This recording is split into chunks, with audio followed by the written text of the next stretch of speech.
자, 토를 보겠습니다. 토의 성질입니다. 물상적으로 토의 형체는 흙이다. 흙은 사행을 모두 품고 있으므로 토가 가장 대표적으로 상징하는 것이 양토적인 작용력과 음토적인 작용력이다. 그렇습니다. 이 토를 자세히 좀 알면 명리학을 안다고 얘기해도 괜찮을 정도로 이 토가 상당히 중요한 입장에 있습니다. 그래서 앞에서 토의 작용력을 먼저 봤던 것이 있죠. 대지 자체는 건축물을 짓건 곡식을 심건 사행을 품고 준비가 되어 있는 양토적인 작용력으로서의 무토고 논과 밭, 문전옥답 등 이미 생산을 위해 사용되고 있는 토지는 잉태와 숙성을 기다리므로 음토적인 작용력으로서의 기토다 그랬습니다. 여기서 무토는 어느 걸 하든지 이미 대지는 있으니까요. 건축을 짓건 곡식을 심건 어떤 걸 하든 간에 준비는 이미 되어 있는 무언가를 할 수도 있는 그런 입장의 무토고 또 논과 밭이나 문전옥답 시골집 마당밭이죠. 그건 이미 논에서는 벼를 밭에서는 각각 곡식을 만들 수 있는 그런 것을 준비가 되어 있고 쓰던 겁니다. 그래서 이건 기토라고 얘기를 했습니다. 모든 오행이 저마다의 기가 변화를 보이는 독특한 작용력의 모습이지만 토는 사행을 품고 이들이 변화를 보일 수 있는 바탕을 이룬다. 그래서 품고 사행을 목화 금수를 품고 변화를 보일 수 있는 바탕이다. 이 작용력을 얘기하는 거죠. 결국은 토가 사행으로 그 체를 이루고 있다는 것과 관련해서 계절의 변화와 같은 현상의 변화 역시 토의 작용력 범위 내에 있다. 현상의 모든 변화도 토 자체의 모습이다. 그래서 토를 작용력이라 한다 그랬습니다. 이는 물론 구심점인 태양과 지구의 역학적인 관계에 따라 천태만상으로 보일 수 있는 토의 특성이다 그랬습니다. 성질을 살펴봤어요. 자, 여기서 작용력의 뜻을 다시 한번 새겨보면 천변만화를 보이는 변화 속에서도 음양의 변화 원리에 의해 음양이 균형을 유지하게 함으로써 현상으로 인식될 수 있는 생명성을 형성하는 근원적인 힘, 이걸 작용력이라고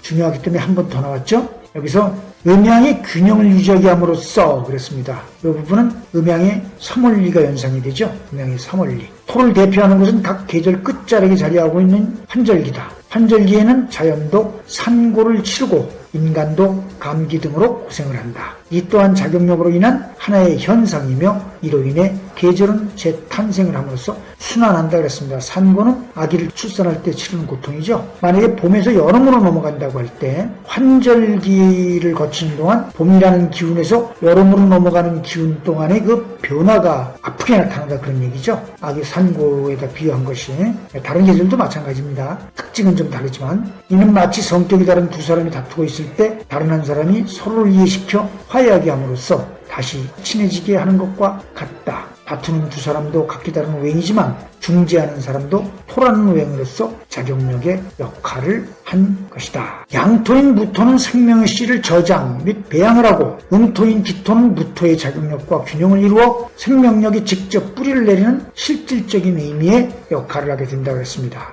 여기서 보면 생명의 씨를 저장 및 배양을 하고 그랬고 음토인 기토는 직접 뿌리를 내리는 실질적인 의미의 역할이다 그랬어요. 생명력이 직접 뿌리를 내리는 이걸 이제 엄마와 아빠를 보면요. 아빠는 생명의 씨를 저장 및 배양을 하죠. 그리고 엄마인 기토는 생명력이 직접 뿌리를 내리는 실질적인 의미, 잉태, 숙성, 탄생을 말하는 것이죠. 태양과 지구의 역할도 같은 역할이었었죠. 참고하세요. 토는 작용력을 통해 중화를 유지하고자 한다. 그래서 중앙, 균형 등을 의미하고 변함이 없으므로 믿음을 상징한다. 토는 흑이므로 황색이고 중앙을 의미하므로 위치적으로 충청도와 중국을 들 수 있다고 했습니다. 이제 나중에 원국을 공부할 때 참고할 수 있는 부분들이에요. 인생에서는 가정을 이룬 완숙기이자 부록을 이야기하는 중년 시자를 그랬습니다. 목은 유년기였고 화는 청년기였습니다. 토는 완숙기이자 부록을 이야기하는 중년 시자는 얘기죠. 인체에서 토가 상징하는 부분을 보면 상대와의 소통을 상징하는 입과 위아래 합의를 의미하는 입술 같은 역할이죠. 그리고 분해하고 삭히는 일을 하는 소화조직인 위와 비장, 그리고 몸을 버티게 하거나 활동을 하게 하는 근육조직과 외부와의 접촉을 담당하는 피부 조직 등을 들 수 있습니다. 이 작용력이라는 그 개념이 살짝 다 배어있는 느낌을 주는 그 예들이에요. 이걸 잘 살피면 이거 상당히 중요하게 쓰이는 그 예들입니다. 맛은 단맛이다. 그러나 발음은 입술소리, 즉 순음인 미음, 비읍, 피읍이 이에 해당이 된다고 보는 것이 필자의 생각이나 세간에서는 지금도 이응과 히읗이 이에 해당이 된다고 보는 것 같다. 자동차는 대중교통인 버스를 그리고 부속으로는 변속기를 들 수 있다. 이해가 되는 얘기지만 여기서 이응과 히읗이 토에 해당된다고 보는 이유는 글쎄요. 이게 동그라미이기 때문에 그런 것 같은 느낌을 많이 받는데 저는 오히려 목구멍, 소리의 본원을 이야기하기 때문에 이응과 히읗을 수로 보고 미음, 비읍, 피읍은 입술로 막았다가 보냈다가 조정을 하죠. 그래서 이건 토로 보는 것이 과학적이고 원칙이라고 생각을 합니다. 자, 그럼 참고해서 보면 소리를 좀 잠깐 봐서 살펴보면 소리의 근원을 잠깐 보면 어금니는 뿌리이므로 목, 기역, 혀, 혀는 잘 움직여 만사 발생의 원인이므로 화, 니은, 디귿, 리을, 티읕, 입술, 입은 상하로 합해 있고 모든 소리를 조절할 뿐 아니라 표현하고자 하는 모든 것을 통제함으로 중앙토, 미음, 비읍, 피읍, 이는 이빨이요 단단함으로 금, 시옷, 지읒, 치, 스, 즈, 치 이렇게 하다 보면 이빨 소리라는 걸 알 수 있죠. 목구멍은 소리를 내는 본원에 해당하므로 수, 이응, 히읗이 되는 것으로 본다 그랬습니다. 이 내용이 중요한 이유는 무엇일까요? 장명을 할 때 많이 쓰입니다. 꼭 염두에 둬야 될 부분들이죠. 토의 마음은 완숙기요 중년의 마음이다. 그래서 인정이 많고 참을성도 강하며 목의 단순함과 화의 산만함에 비해 여유가 있고 심사숙고하는 맛이 있다. 그러나 지나치면 고독하고 자칫 폐쇄적인 성향이 있을 수 있는데 이는 개성이 부족한 특성 때문이다. 그랬습니다. 목의 단순함이 그랬죠. 집중은 좋지만 단순함 그리고 화가 피어나는 기운은 있지만 산만할 수 있다는 얘기예요. 그러나 토는 작용력의 역할을 하기 때문에 잘못되면 폐쇄적인 성향이 있을 수 있다는 얘기입니다. 이 반대 개념이죠. 이걸 잘 살펴볼 필요가 있다는 뜻이죠. 토는 모든 오행을 품고 있으며 마치 자동차의 변속기와 같이 그리고 환절기와 같이 다툼을 중재하면서 새로운 생명력을 창조할 수 있는 능력을 품고 있다. 그래서 토는 원과 균형을 상징하는데 이는 자전, 공전 그리고 지구의 모습 등을 상징하는 것이기도 하다. 토의 모습으로 이제 이해를 들어오는 거죠. 자, 무기토로 직접 들어가 보겠습니다. 사계절은 목화금수가 차지할 뿐 토가 차지하는 계절은 없다. 환절기인 진, 미, 술축, 넉달을 차지하면서 각 계절의 끝자락의 모습을 보일 뿐이다. 토는 왜 자기의 계절도 없이 환절기만을 차지하고 있는 것일까? 퀘스천 마크를 붙였지만요. 전체가 작용력이죠. 목화금수로 형성이 되어 있는 게 토니까요. 그러나 우리가 눈에 인식할 수 있는 부분은 목화금수가 따로 있죠. 그런데 토는 한 계절이 바뀔 때마다 작용력을 펼쳐 보이는 모습, 즉 환절기죠. 진, 미, 술축으로 표현을 할 수 있다. 그렇게 얘기했습니다. 목은 생명력으로 끝없이 성장하려는 봄의 기운이고 화는 그 성장을 바탕으로 한없이 피어나려는 여름의 기운이며 금은 숙설의 기운인 가을의 기운이고 수는 만물의 씨를 응축시켜 생명력을 품는 겨울의 기운이다. 사계절의 변화는 대지의 작용력을 중심으로 발생되어 왕성하다 쓰러지는 바 이전 계절의 오행은 흡수되어 다듬어지고 담금질을 거침으로써 다음 계절을 상징한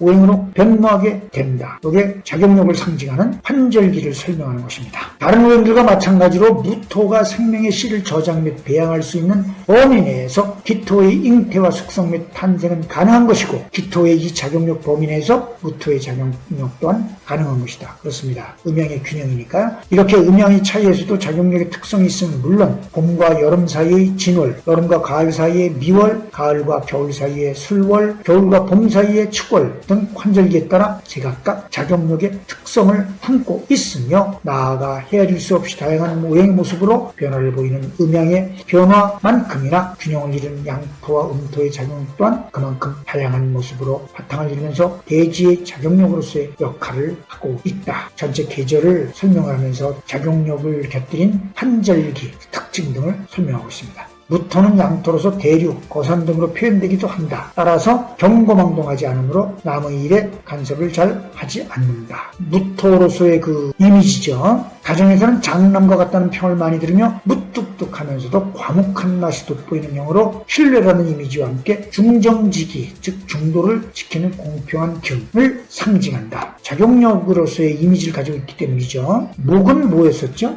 가장으로 표현했었죠. 그러나 무토가 지나치면 단점이죠. 오히려 신뢰를 얻기 어려우며 자신의 집념과 집착이 강하게 나타나고 고집이 셀 뿐 아니라 독선으로 흐르기 쉽고 그랬죠. 그럴 것 같아요. 토의 작용력을 생각해보면 이제 단점으로 보일 때, 지나칠 때는 반대로 허약하면 흑백이 분명치 않으면서 미지근한 기질을 보이므로 속마음을 알 수 없어 음흉하다거나 내숭 떤다는 말을 많이 듣게 되고 시원스럽지 못하고 거물쩍 넘어가므로 소신없어 보이며 심하면 폐쇄적으로 변할 수 있다 그랬습니다. 토의 이미지를 생각을 해보면 이런 단점으로 나타날 수 있을 것 같아요. 무토는 추상적이며 중정지기를 상징하지만 기토는 보다 구체적인 토질로서 기름진 땅 혹은 문전옥덕과 같은 이미지를 가지고 모든 생명을 포용한다. 기토는 마치 교육관과 같아 중용의 이치를 실현하려 하며 포용력으로 덮어주고 감싸주며 베풀어줄 뿐 아니라 버리지 않고 보듬어주며 남의 심중을 잘 이해하므로 항상 상대방을 배려하고자 한다 그랬습니다. 금을 항상 생각하게 해주는 게 기토죠. 직접적으로 엄마처럼. 그러나 기토가 과다하면 정이 메마르게 되고 옹졸해질 수 있어 실행력이 부족하며 근거 없는 자존심으로 남의 자존심을 상하게 해 미움을 살 수 있고 허약하면 이기적이고 소심해질 뿐 아니라 용기를 보이지 못해 믿음을 얻지를 못한다 그랬습니다. 여기는 이제 장점인데 이 장점의 반대로 과다하거나 약하게 되면